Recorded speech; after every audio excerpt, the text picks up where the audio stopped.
We do not need those international organizations like the West African body Ecowas to tell us what to do. West Africa's most powerful bloc is in crisis, and right now, in Accra, Ecowas leaders are racing against time to manage the fallout. They are planning something that they think will save ECOWAS. But what are they actually doing? Let's find out.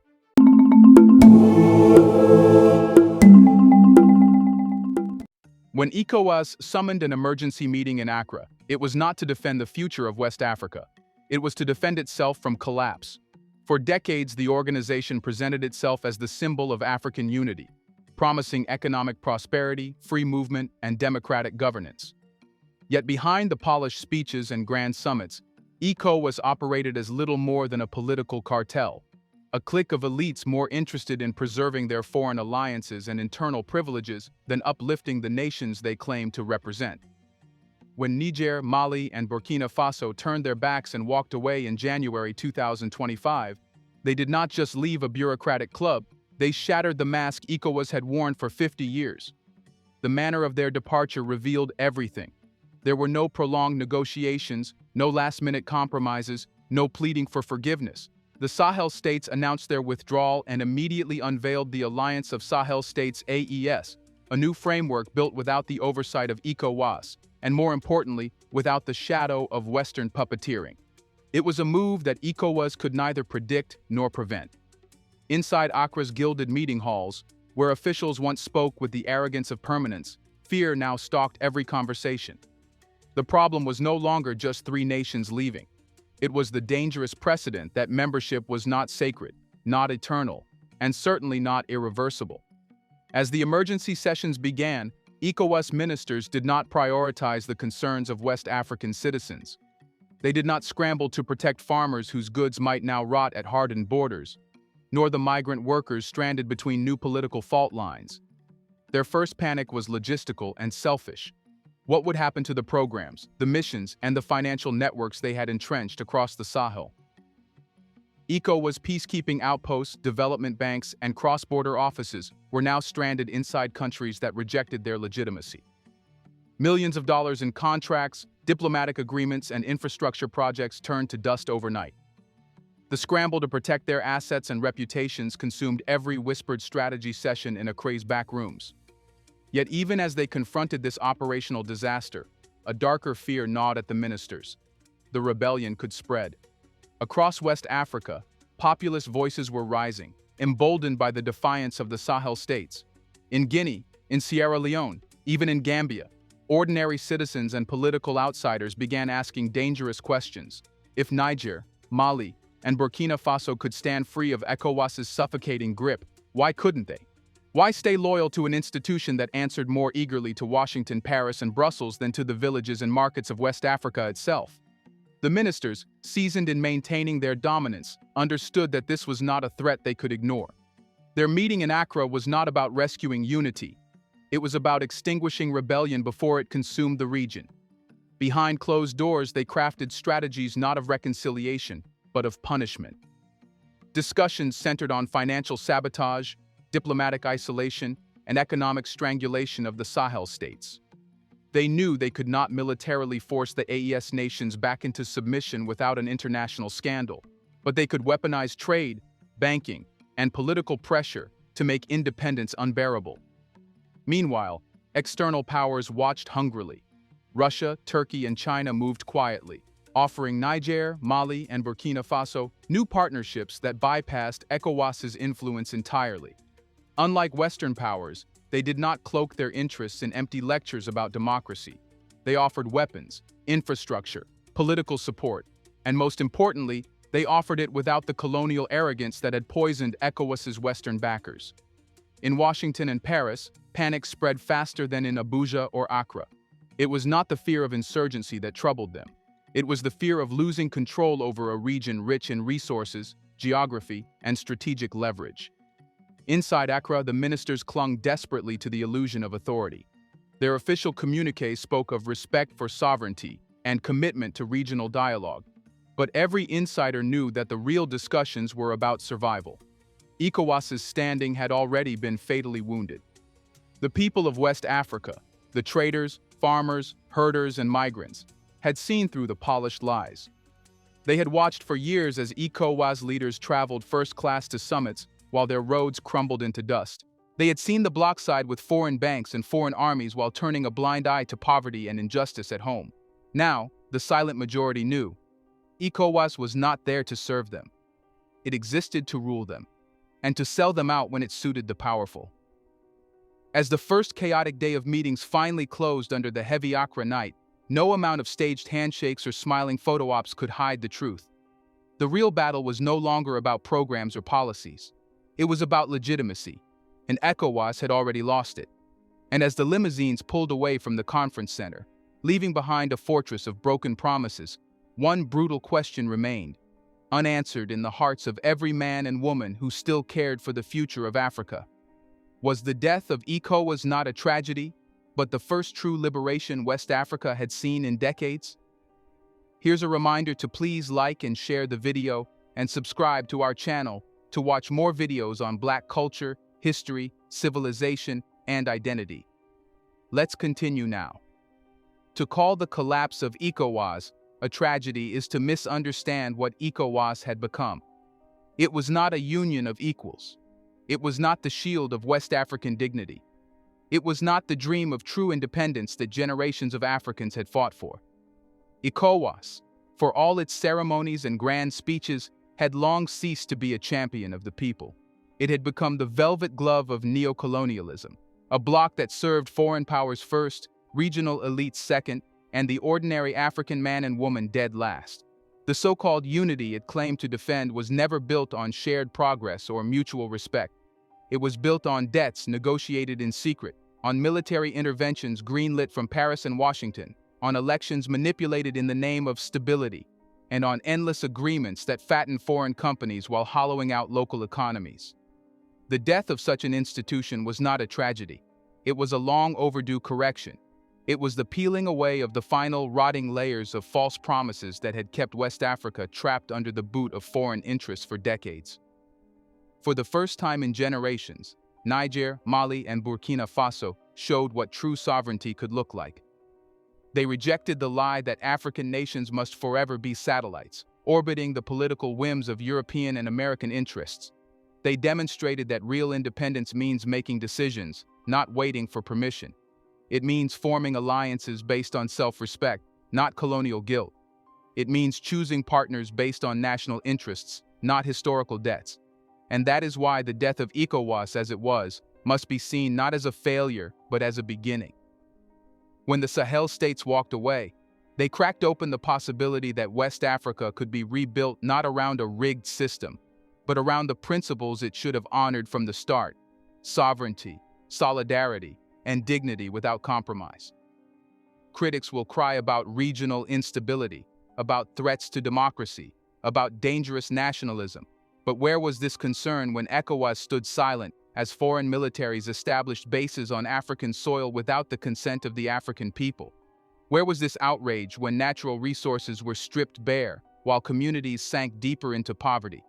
The truth is, the only instability the collapse of Ecowas threatens is the instability of a system that kept West Africans chained to the ambitions of others.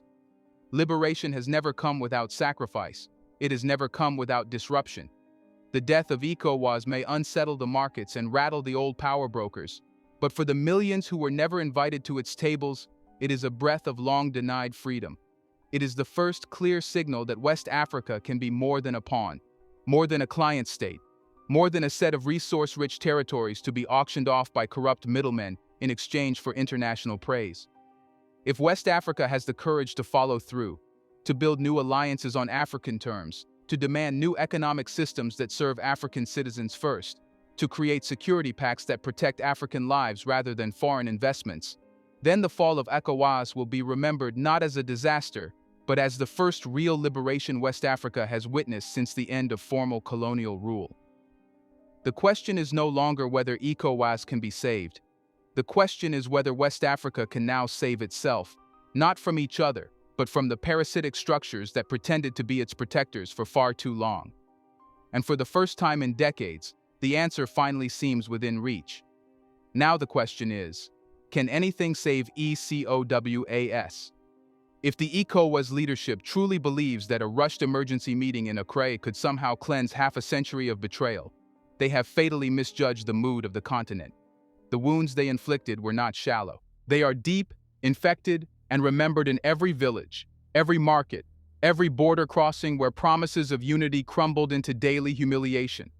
Trust, once broken at this scale, does not return with communiques written in conference rooms. It does not return with soft statements about dialogue and brotherhood.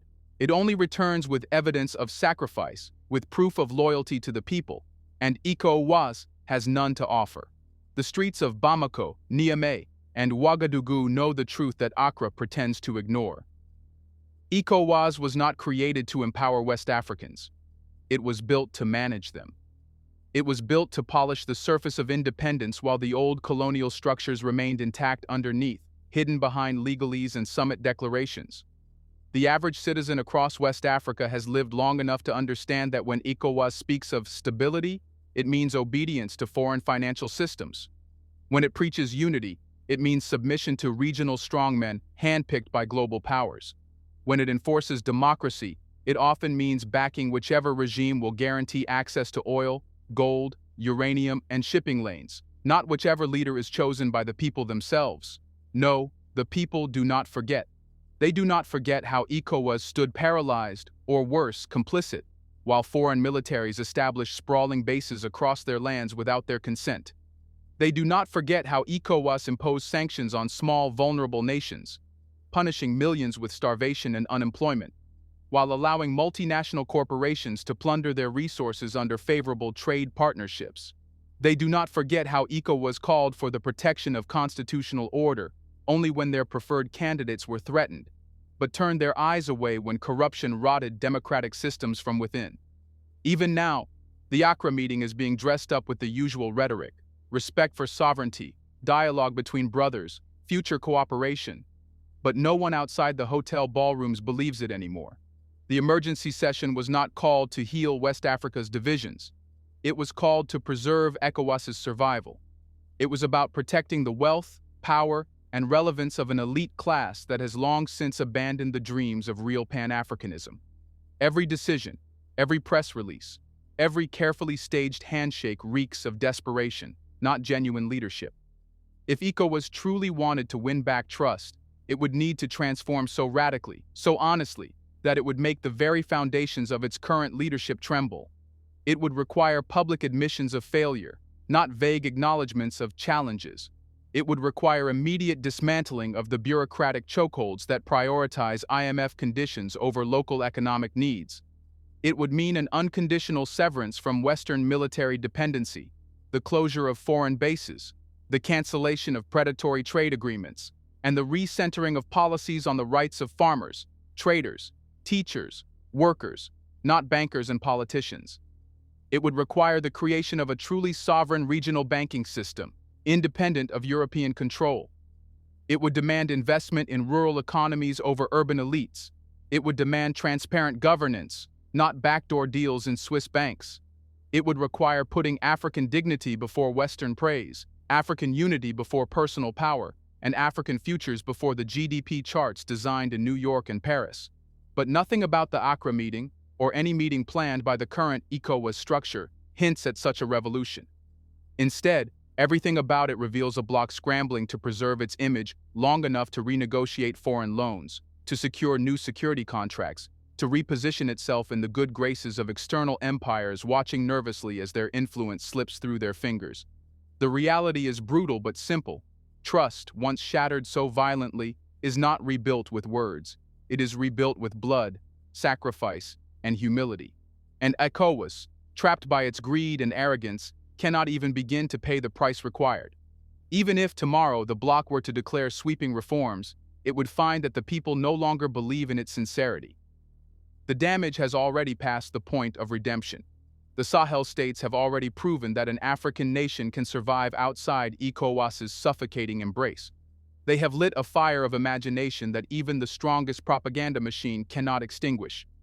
Across the fields of Niger, the deserts of Mali, and the highlands of Burkina Faso, the spirit of true sovereignty now blows like a fierce wind. and no summit in Accra can change its direction. Even nations still within Ecowas, bound by treaties and diplomacy, feel the pull of a different future. A future where West Africans choose their paths not by the approval of foreign embassies or regional aristocrats, but by the voices of their people. There is no political theater left that can mask the stench of betrayal. There is no carefully worded communique that can rewrite the lived experience of hunger, humiliation, and hopelessness that Ecowas presided over for decades. And there is no meeting, no matter how urgent or well-publicized, that can erase the simple, burning truth now etched into the heart of the continent.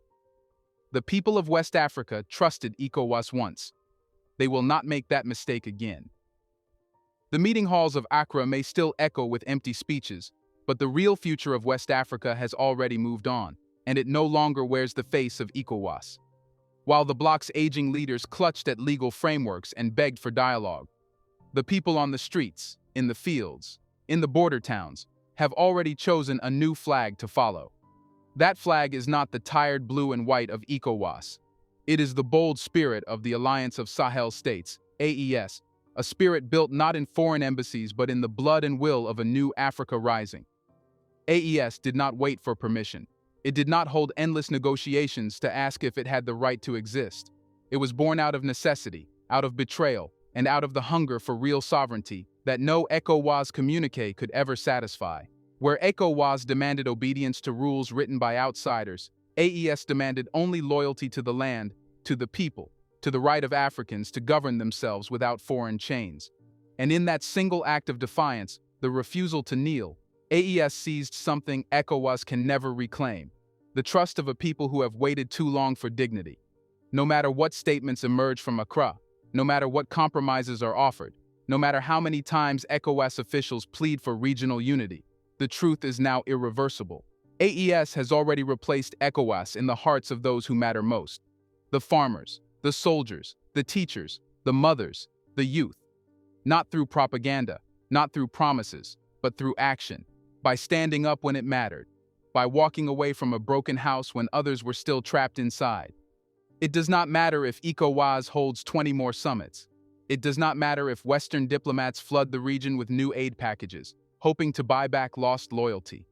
It does not matter if every television screen in Lagos, Accra, and Dakar is filled with slogans about integration and cooperation. The break has already happened, not just politically, but spiritually. The people have seen the possibility of a different Africa, one not managed by the old elite, not dictated to by Paris or Washington, but shaped by African hands alone. And no Accra meeting can unsee what has now been seen. AES is still young. It will make mistakes. It will struggle. But it carries with it a flame that Ecowas extinguished long ago: belief in African self-determination, belief that sovereignty is not a slogan, but a reality worth fighting for. And because of that flame, AES will grow. It will not just survive, it will inspire. It will show others that independence is not a relic of the 1960s, but a living, breathing demand of every generation born under the shadow of broken promises. The funeral bells of Ecowas are not ringing because 3 nations walked away. They are ringing because the entire idea that Africans must forever ask permission to be free has finally been buried. In its place stands a new reality, born in the Sahel, soon to spread across every corner of the continent where men and women refuse to bow again. Ecowas can hold its meetings. It can sign its papers. It can parade its diplomats across television screens. But in the streets, in the fields, in the beating hearts of West Africans, the future already belongs to something else. Something braver, something prouder, something truly African at last. And its name is AES. Do you think ECOWAS can make a comeback? What will be needed to do that? Let us know in the comment section. Will people ever trust Ecowas again? Do you want to watch more videos like this one?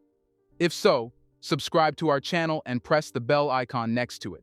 We have decided to bring videos on something nobody talks about: the Black culture, civilization, history, and evidence about how glorious Blacks have been. Thanks for watching, and until the next video, stay tuned.